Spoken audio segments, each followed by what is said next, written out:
ओम शांति 11/7/2024 प्रातः मुरली। ओम शांति बाप दादा मधुबन। ओम शांति मीठे बाप दादा, मीठे बच्चे। हाँ जी मीठे बाबा। शून्य अवस्था अर्थात ऐश्वर्य बनने का अभी समय है। इसी अवस्था में रहने का अभ्यास करो।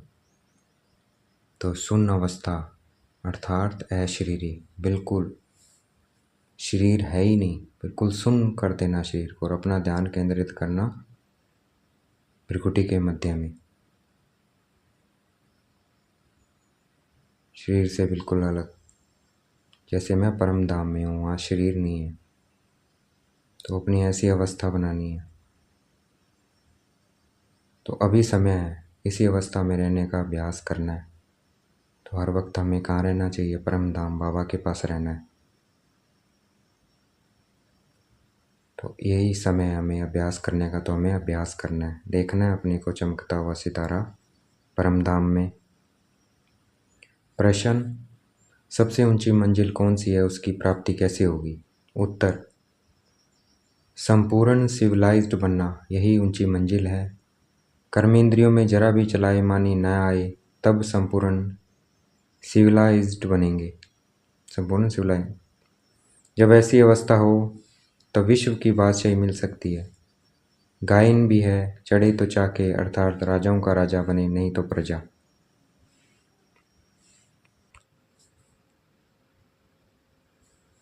अब जांच करो मेरी वृत्ति कैसी है, कोई भी भूल तो नहीं होती। ओम शांति। आत्म अभिमानी हो बैठना है। मैं आत्मा हूँ, ये समझ के अपना सुनना है मुरली को। ये समझ कर बैठकर मुरली सुननी है। मैं आत्मा हूँ। बाबा बच्चों को समझाते हैं कि अपने को आत्मा समझो। अब बाबा ऑलराउंडर से पूछते हैं, सतयुग में आत्म अभिमानी होते हो या देह अभिमानी? वहाँ तो ऑटोमेटिकली आत्म अभिमानी रहते हैं, घड़ी घड़ी याद करने की दरकार नहीं रहती। हाँ, वहाँ यह समझते हैं अब यह शरीर बड़ा हुआ, अब इसको छोड़ दूसरा नया लेना है। जैसे सर्प का मिसाल है, वैसे आत्मा भी यह पुराना शरीर छोड़ नया लेती है। भगवान मिसाल दे समझाते हैं, तुम्हें सभी मनुष्य को ज्ञान की बूम बूम कर आप समान ज्ञानवान बनाना है, जिससे परिस्थानी निर्विकारी देवता बन जाएं। ऊंचते ऊंच पढ़ाई है मनुष्य से देवता बनाना, गायन भी है ना, मनुष्य को देवता किए करत लागी नवार। भगवान आके मनुष्य को ऐसे कर्म सिखलाते हैं कि वो देवता बन जाता है। किसने किया? देवताओं ने नहीं किया, भगवान ही मनुष्य को देवता बनाते हैं। मनुष्य इन बातों को जानते नहीं हैं। तुमसे सब जगह पूछते हैं आपकी एम ऑब्जेक्ट क्या है, तो क्यों नहीं ओम ऑब्जेक्ट की लिखत का छोटा पर्चा छपा हुआ हो? जो कोई भी पूछे तो उनको पर्चा दे दो, जिससे समझ जाएं बाबा ने बहुत अच्छी रीति समझाया है। इस समय यह कलयुग पतित दुनिया है, जिसमें महान अपरम अपार दुख हैं। अब हम मनुष्य को सतयुगी पावन महान सुखधाम में ले जाने की सर्विस कर रहे हैं और रास्ता बताते हैं। ऐसे नहीं, हम अद्वैत नॉलेज देते हैं। वे लोग शास्त्रों की नॉलेज को अद्वैत नॉलेज समझते हैं। वास्तव में वह कोई अद्वैत नॉलेज है नहीं। अद्वैत नॉलेज लिखना भी रॉन्ग है, मनुष्य को क्लियर कर बताना है। ऐसे लिखित छपी हुई हो जो झट समझ जाएं कि इनों का उद्देश्य क्या है। कलयुगी पतित भ्रष्टाचारी मनुष्य को हम अपार दुखों से निकाल सतयुगी पवित्र शिष्टाचारी अपार सुखों की दुनिया में ले जाते हैं। बाबा ये ऐसे बच्चों को देते हैं, निबंध ऐसे बच्चों को देते हैं। ऐसे क्लियर कर लिखना है, सब जगह ऐसी तुम्हारी लिखत रखी हो, झट वह निकाल कर देनी चाहिए। तो समझे, हम तो दुखधाम में हैं, गंध में पड़े हैं। मनुष्य कोई समझते थोड़ी हैं कि हम कलयुगी पति दुखधाम के मनुष्य हैं। यह हमको अपार सुखों में ले जाते हैं। तो ऐसा एक अच्छा पर्चा बनाना है, जैसे बाबा ने भी छपाया था, सतयुग हो या कलयुगी। परंतु मनुष्य समझते थोड़ी हैं, रत्नों को भी पत्थर समझ फेंक देते हैं। यह है ज्ञान रत्न। वह समझते हैं शास्त्रों में रत्न है। तुम क्लियर कर ऐसा बोलो जो समझे, यहाँ तो अपार दुख है। दुखों की भी लिस्ट हो, कम से कम 101 तो ज़रूर हो। इस दुखधाम में अपार दुख हैं, यह सब लिखो, सारी लिस्ट निकालो। दूसरी तरफ फिर अपार सुख, वहाँ दुख का नाम नहीं होता है। हम वह राज्य अथवा सुखधाम स्थापना कर रहे हैं जो जट मनुष्य को मुख बंद हो जाए। यह कोई समझते थोड़ी हैं कि इस समय दुखधाम है। इसको तो वह स्वर्ग समझ बैठे हैं, बड़े बड़े महल, नए नए मंदिर आदि बनाते रहते हैं।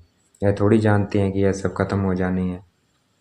पैसे तो उन्हों को बहुत मिलते हैं, रिश्वत के बाप ने समझाया है, यह सब है माया, माया का, साइंस का घमंड। मोटरें, एरोप्लेन आदि यह सब माया का शो है। यह भी कायदा है, जब बाप स्वर्ग की स्थापना करते हैं तो माया भी अपना भपका दिखाती है। इसको कहा जाता है माया का पौंप। अब तुम बच्चे सारे विश्व में शांति स्थापन कर रहे हो। अगर माया की कहाँ प्रवेशता हो जाती है तो बच्चों को अंदर खाता है। जब कोई किसी के नाम रूप में फंस पड़ते हैं तो बाप समझाते हैं यह क्रिमिनलाइज्ड है। कलयुग में है क्रिमिनलाइजेशन, सतयुग में है सिविलाइजेशन। इन देवताओं के आगे सब माथा टेकते हैं। आप निर्विकारी, हम विकारी, इसलिए बाप कहते हैं हर एक अपनी अवस्था को देखे। बड़े बड़े अच्छे महारथी अपने को देखे, हमारी बुद्धि किसके नाम रूप में जाती तो नहीं है।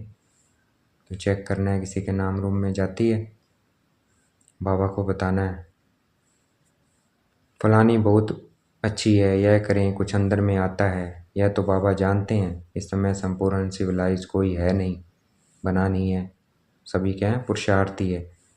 संपूर्ण सिविलाइज नहीं है, अनसिविलाइज्ड हैं। जरा भी चलाएमानी ना आए, बहुत मेहनत है। कोई विरले ऐसे होते हैं, आंखें कुछ न कुछ धोखा जरूर देती है। ड्रामा किसी की सिविलाइज जल्दी नहीं बनाएगा, खूब पुरुषार्थ कर अपनी जांच करनी है। ये आसानी से नहीं बनेंगे, बहुत मेहनत करनी पड़ेगी। बार बार धोखा खाएंगे, आंखा धोखा खिलाएगी, बार बार माया के थप्पड़ लगेंगे, लेकिन हमें पीछे नहीं हटना है, मेहनत करनी है। खूब पुरुषार्थ कर अपनी जांच करनी है, कहाँ हमारी आंखें धोखा तो नहीं देती है। विश्व का मालिक बना बड़ी ऊंच मंजिल है, चढ़े तो चाके बैकुंठ रस, गिरे तो चकनाचूर। अर्थात राजाओं का राजा बनते हैं, गिरे तो प्रजा में चले जाएंगे, अगर गिरेंगे तो प्रजा में जाएंगे। अगर अभी गिर रहे हैं तो इसका मतलब प्रजा बनी है। अभी हम प्रजा बने हैं, अभी हमें राजा बनना है, तो गिरना नहीं है। आजकल तो कहेंगे विकारी जमाना है, बल कितने बड़े आदमी हैं, समझो क्वीन है, उनके अंदर भी डर रहता होगा कि कहाँ कोई हमें उड़ा न दे। हर एक मनुष्य में अशांति है, कोई कोई बच्चे भी कितनी अशांति फैलाते हैं। तुम शांति स्थापन कर रहे हो तो पहले तो खुद शांति में रहो, तब दूसरे में भी वह बल भरे। वहाँ तो बड़ा शांति का राज्य चलता है, आंखें सिविल बन जाती है तो बाप कहते हैं अपनी जांच करो। आज मुझे आत्मा की वृत्ति कैसी रही, इसमें बहुत मेहनत है, अपनी संभाल रखनी है। वेद के बाप को भी सच कभी नहीं बताते हैं, कदम कदम पर भूलें होती रहती है।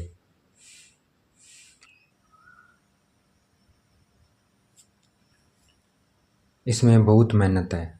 वृत्ति कैसे रही ये चेक करना है, इसमें बहुत मेहनत है, अपनी संभाल रखनी है। वेद के बाप को भी सच कभी नहीं बताते हैं, कदम कदम पर भूलें होती रहती है। थोड़ा भी उस क्रिमिनल दृष्टि से देखा, भूल हुई, फ़ौरन नोट करो। अगर क्रिमिनल दृष्टि जाती है तो भूल हुई है, फ़ौरन नोट करो। 10-20 भूलें तो रोज़ करते ही होंगे, जब तक भूल बने, परंतु सच कोई बताते थोड़ी हैं। देह अभिमानी से कुछ न कुछ पाप जरूर होगा, तो आत्मा का अभ्यास करना। अगर पाप हो रहा है तो हम शरीर में हैं, अपने को शरीर समझ रहे हैं, अपने को आत्मा समझेंगे तो पाप नहीं होगा। तो देखना है अपने को, पॉइंट ऑफ लाइट बाबा को देखना है। अपने को देह समझते हैं तो कुछ ना कुछ पाप जरूर होगा, वह अंदर खाता रहेगा। कई तो समझते ही नहीं है कि भूल किसको कहते हैं। जानवर समझते हैं क्या?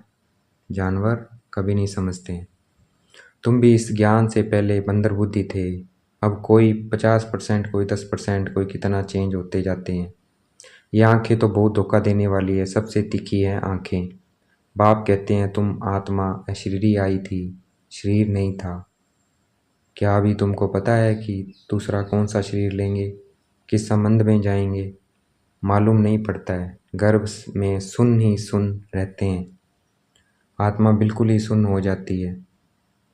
जब शरीर बड़ा हो तब पता पड़े, तो तुमको ऐसा बनकर जाना है, बस यह पुराना शरीर छोड़कर हमको जाना है। फिर जब शरीर लेंगे तो स्वर्ग में अपना पाठ बजाएंगे। सुन होने का अभी समय है, बल आत्मा संस्कार ले जाती है।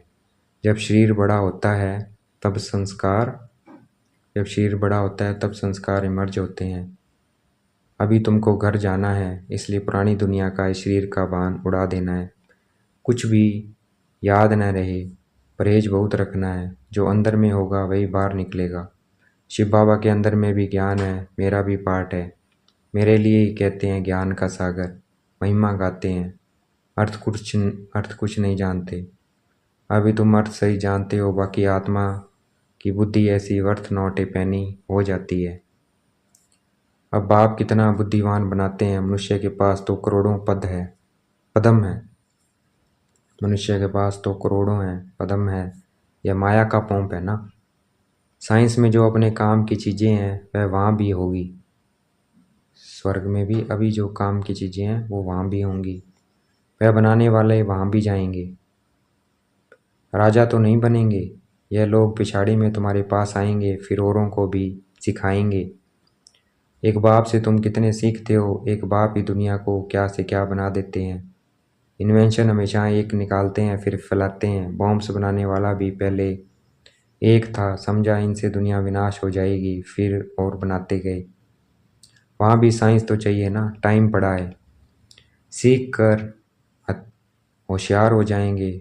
बाप की पहचान मिल गई, फिर स्वर्ग में आकर नौकर चाकर बनेंगे। वहाँ सब सुख की बातें होती है।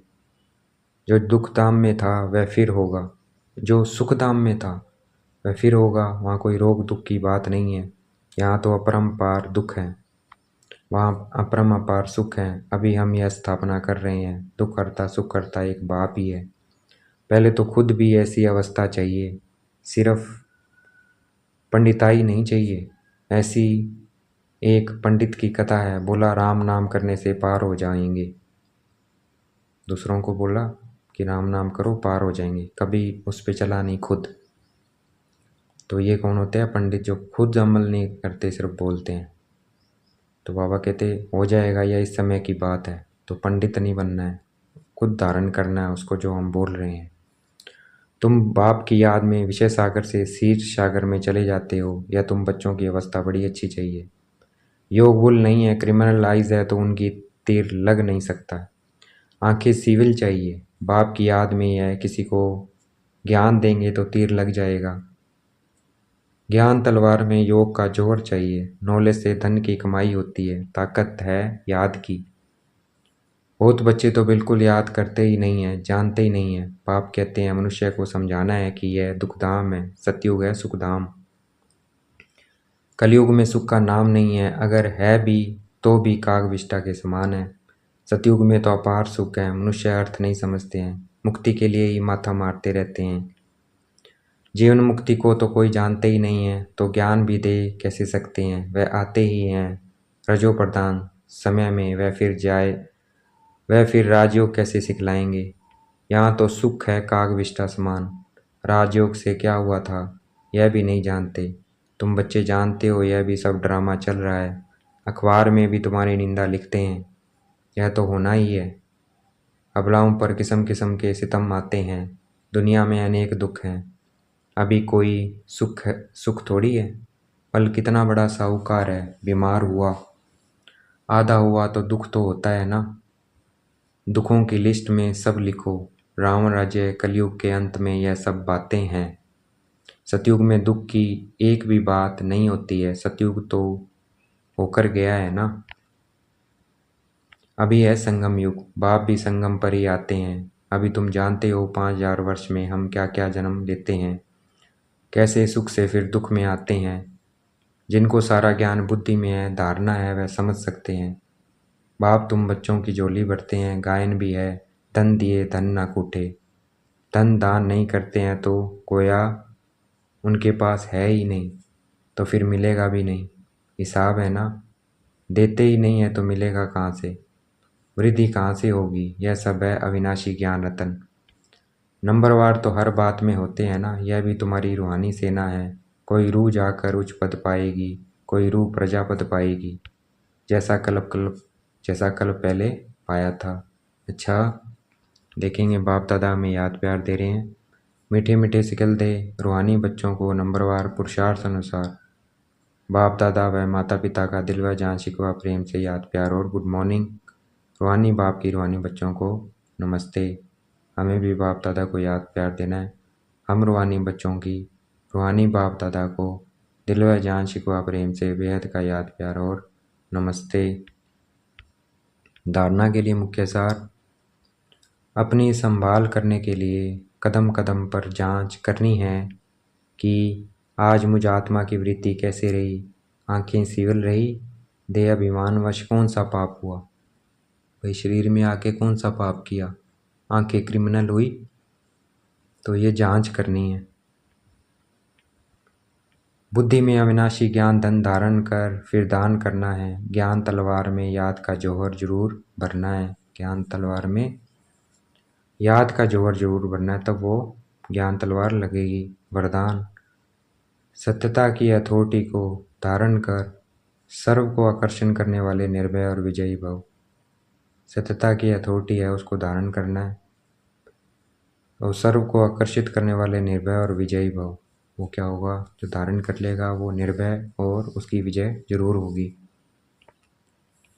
आप बच्चे सत्यता की शक्तिशाली श्रेष्ठ आत्माएं हो। सत्य ज्ञान, सत्य बाप, सत्य प्राप्ति, सत्य याद, सत्य गुण, सत्य शक्तियाँ सब प्राप्त हैं। इतनी बड़ी हथौड़ी का नशा रहे तो यह सत्यता की हथौड़ी हर आत्मा को आकर्षित करती रहेगी। झूठ खंड में भी ऐसे सत्यता की शक्ति वाले विजयी बनते हैं। सत्यता की प्राप्ति खुशी और निर्भयता है। सत्य बोलने वाला निर्भय होगा, उनको कभी भय नहीं हो सकता। सत्यता की प्राप्ति खुशी और निर्भयता है। सत्य बोलने वाला निर्भय होगा, उनको कभी भय नहीं हो सकता है। आज का स्लोगन है, वायुमंडल को परिवर्तन करने का साधन है पॉजिटिव संकल्प और शक्तिशाली वृत्ति। वायुमंडल को परिवर्तन करने का साधन है पॉजिटिव संकल्प और शक्तिशाली वृत्ति। तो हमें अपनी वृत्ति को, अपनी भावना को पॉजिटिव बनाना है। जितना पॉजिटिव बनाएंगे उतनी हमारी वृत्ति शक्तिशाली होती जाएगी। अच्छा, ओम शांति। शुक्रिया मेरे बाबा, शुक्रिया।